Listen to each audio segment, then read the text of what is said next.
Assalamualaikum warahmatullahi wabarakatuh. Sobat Isai, terima kasih udah mengunjungi podcast Isai yang ngebahas all about seni dan arsitektur. Wah, bakalan seru nih. Baiklah, saya Nurul Makfira dari Program Studi Ilmu Seni dan Arsitektur Islam UIN Walusongo Semarang. Dan saya Muhammad Abdul Hafiz Damanik. Dan saya Arina Sabila. Kita di sini bakal ngobrolin tentang salah satu tema yang ada kaitannya dengan seni dan arsitektur Islam, yakni tentang filosofi arsitektur tropis. Tapi sebelum itu semua, sepertinya tema kita lebih condong ke Masjid Demak nggak sih? Iya, betul. Karena salah satu contoh arsitektur tropis yang ada di Indonesia paling terkenal dong. Lebih di Jawa Tengah Jawa lebih condong ke Masjid Demak nggak sih ya kan? Iya, bener banget. Kalau menurut Nunung kira-kira ada contoh lain nggak selain Masjid Demak? Banyak, ada Masjid Jawa Tengah. Masjid Raya Baitul Mutakin juga nggak sih? Iya kan? Ada. Masjid Cilayur pun juga Berarti banyak. Itu khas banget nggak sih? iya sih. Iya. Lalu apa sih? Kenapa arsitektur tropis itu, apa yang membuat khas arsitektur tropis itu merasa kita seperti di Nusantara gitu? Kalau menurutku pribadi sih arsitektur tropis itu contohnya seperti jendelanya yang lebar, atapnya yang Berbentuk lima. Heeh. Karena itu semua merespon adanya iklim tropis di Indonesia. Iya, cocok, benar sekali sih. Nah, di Masjid Agung Demak itu kan udah terkenal lokalnya bahwa atapnya yang limas dan bersusun 3. Itu ada ininya sendiri, apa sih? Ciri khas atau Kan apa? ada artinya sendiri. Oh, berarti Masjid Demak itu memiliki arti ya? Iya, ada. Oh, soalnya aku kan orang Sumatera ya, jadi tidak begitu paham tentang Masjid Demak ya. Nah, aku dari Bali, aku lihat arsitektur Masjid Agung Demak itu mirip banget sama rumah-rumah khas Bali gitu. Oh, Kayak soalnya dia tuh- atapnya bersusun. Iya. Oh, gitu. Dan pura-pura di Bali itu kan banyak bersusun-susunnya. Jadi ada nggak sih kaitannya antara budaya Bali sama Demak, kok bisa-bisanya sama gitu? Kalau Nunung sendiri dari mana? Kalau aku sih dari Sulawesi, tapi emang beda, di sana nggak ada yang kayak gitu. Oh, aja. berarti fix sih kita ini luar Jawa tapi membahas Masjid Demak ya, cocok ya. Tapi sepengetahuanku sih, apakah ada hubungannya Jawa sama Bali? Kalau menurutku pribadi sih seperti Masjid Kudus ya. Nah, kultur budaya apa ya? Kultur Buddha ya atau apa sih? Iya, Iya, benar. benar. Nah, Itu candi-candinya candi-candi kan itu. seperti Kurasa ya mungkin ada sangkut pautnya sih kultur Jawa. Jadi kultur Jawa itu terpengaruh apa ya? Menyatu sih sama kultur Buddha, karena sebelum Islam kan pasti kan duluan Buddha ya. Oh iya kan, Raja Majapahit dulu adalah raja yang ini, raja yang terkenal di Demak. Oh, Jadi Majapahit itu nuansanya emang Hinduism. iya. Makanya seperti Masjid Kudus, menaranya juga dipertahankan ya kan untuk menjaga adat istiadat sih sama kultur budaya. Iya benar. Terus aku lihat juga Masjid Demak itu lahannya itu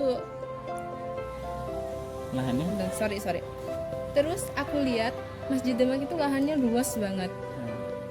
Nah, itu juga sebagai contoh bahwa ini merespon adanya arsitektur tropis, karena arsitektur tropis itu juga dia itu contohnya yang teras-teras luas, itu arsitektur tropis. Oh, lebih ke ini ya, vegetation gitu, untuk vegetasi. Serapan air hujan nggak sih? Iya. Kan banyak yang menganggap bahwa arsitektur tropis itu hanya yang bangunan yang banyak vegetasi yang hijau gitu, tapi ternyata tidak, bahwa arsitektur tropis itu ialah bangunan yang merespon adanya iklim di Indonesia, yakni iklim musim hujan dan musim panas. Jadi semuanya aspeknya itu kompleks gitu, jadi dia memperhatikan bahwa oh ini hujan jadi tirisannya luas gitu. Itu arsitektur tropis, bukan hanya yang banyak tumbuhan-tumbuhan gitu, enggak. Oke. Oh, pantes warna-warna masjid di Indonesia itu khususnya Jawa Tengah yang Masjid Agung Demak ini pakai warna-warna alam kayak coklatan Ya, gitu. itu implementasi dari warna kayu, jadi dia kayak adem gitu, memberikan kedamaian. Iya, paham. Kehidupan ya. Oke, selanjutnya apa ya? Sekarang kan arsitektur makin maju ya. Nah, itu sepertinya ada kemajuan perpaduan sih antara arsitektur tropis sama arsitektur modern. Nah, itu kira-kira perspektif kalian sendiri gimana sih untuk tropis modern? Menurutku tuh nggak apa-apa sih. Yang penting kita jangan sampai menghilangkan nilai-nilai ciri khas Indonesia kita. Kita bisa mengikuti Perkembangan arsitekturnya sendiri betul. ya. Tapi untuk ciri khas itu kita harus jaga banget itu, karena itu adalah sebuah identitas negara, identitas Nusantara. Oke. Kalau menurut Nunung sendiri gimana?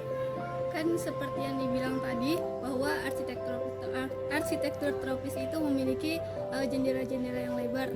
Namun pada pembangunan gedung-gedung kita kan tidak bisa menerapkan itu. Iya. Jadi dia diimplementasikan untuk membuat void yang juga merespon adanya sirkulasi udara. Bisa juga seperti itu. Iya sih. Bahkan juga sekarang rumah-rumah pun masih mempertahankan kelokalannya yang disebut sebagai arsitektur vernakular gitu. Seru sepertinya ya membahas arsitektur ini. Iya, nggak ada habisnya sih. Sampai-sampai tugas kita kebanyakan ya kan? Ya, karena emang itu akan hidup terus. Oke, terus apa ya? Nah, itu tadi kan perspektif kalian sendiri. Terus kalau gimana kalau bangunan modern seperti gedung itu menerapkan arsitektur tropis itu gimana? Apa? Menurut Nunung gimana sih?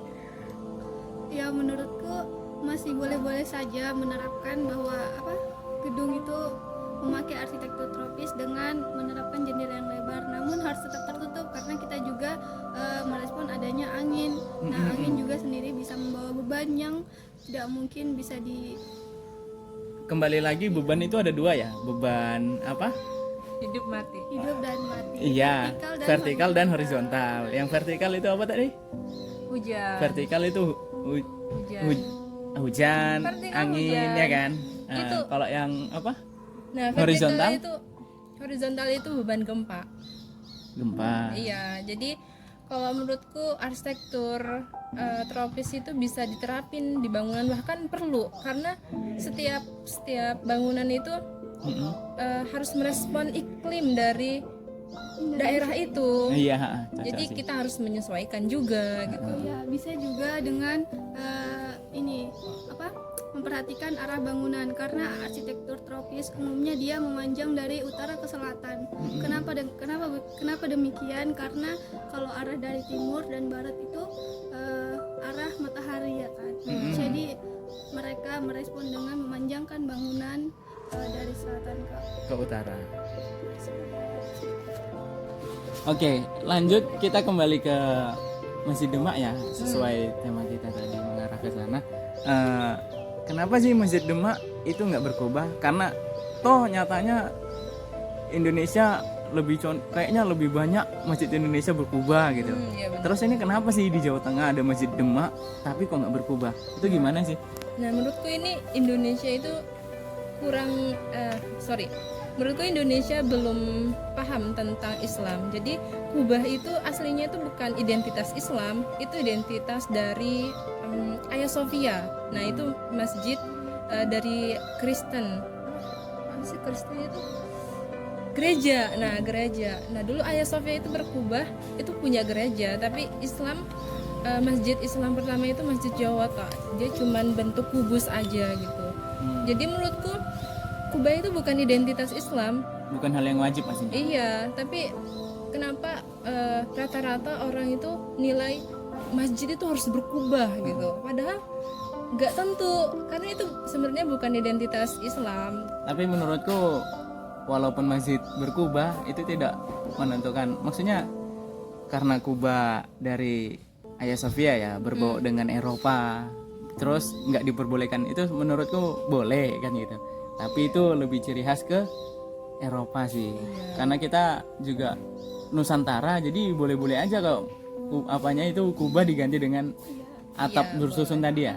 Kan arsitektur juga berkembang, jadi kita tidak hanya membahas soal agama atau ras suku gitu. Jadi boleh-boleh saja kita membangun arsitektur yang lebih berinovasi lah. Oke, siap. Mungkin pembahasan kita di itu aja nggak sih? Kira-kira apa ya? Mungkin itu aja dari yang kita bahas ya kan. Terus yang paling intisari sih dari apa kita ini apa ya? Kesimpulannya apa ya kira-kira? Kira-kira menurut Nunung gimana?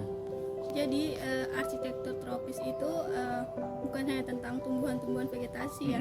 Jadi arsitektur tropis itu yang dimana arsitektur itu memberikan kenyamanan termal, memberikan aliran udara yang sejuk, dan juga dapat menangkal radiasi panas. Jadi dia intinya merespon adanya iklim di Indonesia ini, hujan dan panas.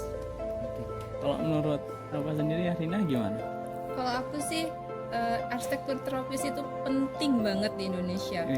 Karena iklim di apalagi Semarang ya. Semarang itu iklimnya lembab, panas tropis lembab.